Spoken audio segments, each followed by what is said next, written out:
Let's take a look at the roadmap for the course, what we'll be going through over these next 8 weeks. We're going to start off with the topic of memory and data. How do we organize data in the memory of a computer system? And then we're going to move on to how do we represent numbers? How do we encode different types of numbers, both integers and floating point numbers, in the bit patterns that we can put in memory? We'll then turn our attention to how we encode instructions, that basically the machine code that the CPU will interpret to figure out what to do, what data to find in memory, where to find it, and what operations to perform on that data. These instructions are normally represented in an assembly language that's a little bit more machine readable than those ones and zeros. This is one of the languages we'll be looking at. It's the x86 assembly language for the popular Intel processors that are in many of our computer systems today. However, any assembly language is really going to be very similar. So we're hoping this is just an example of one possible assembly language, albeit a very common one. We'll then turn our attention to some approaches to managing how we keep track of our programs and how they're executing, namely what procedures are being executed, where a procedure should return when it completes, and that'll get us into the stack discipline that we use for representing that information. We'll then turn our attention to representing some more complex things in memory besides just numbers, namely arrays of values and structs, more complicated data structures where multiple values are represented in one entity. Then we'll turn our attention to memory and caches. So we'll be looking at memory from the point of view of performance, how a processor moves the data that it needs most often and keeps it close to the CPU.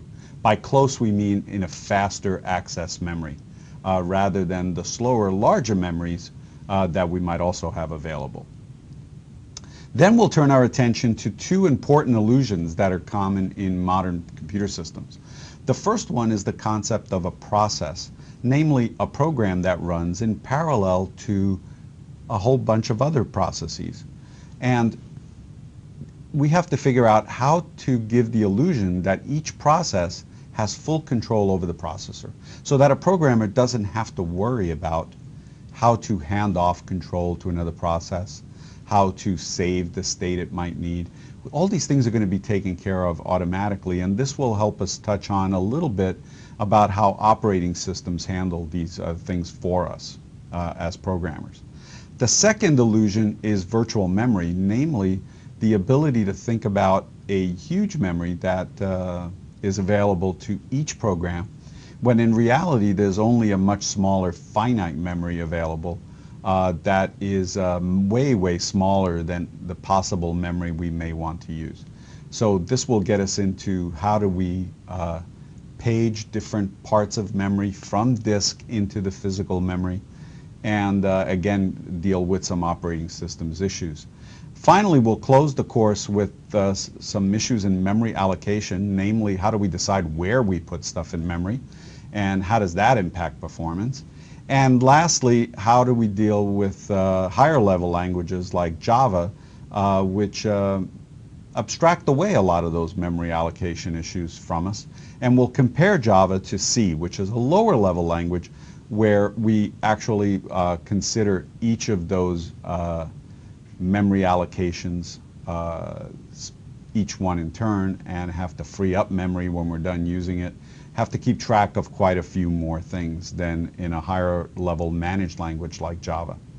So that's the roadmap for the course, and we'll be bringing you back to this slide over and over again at the beginning of each section to give you an orientation of where we are as we progress through the course. Before we start the first section, I'd like to talk about three littler themes that are part of this course. The first one is representation. We'll be coming back to these themes over and over again. Representation is the issue of how do we represent things as zeros and ones. And by things or everything, we mean numbers, characters, instructions, pointers, namely the addresses of that data in memory, and we'll be talking about how we do an efficient job of representing all of these different types of data items. The second little theme is translation, namely how do we go from language to language. You've heard me talk about a few already. I've mentioned Java as a high-level language, C as a lower-level language, x86 assembly language as something being closer to the machine code of the CPU.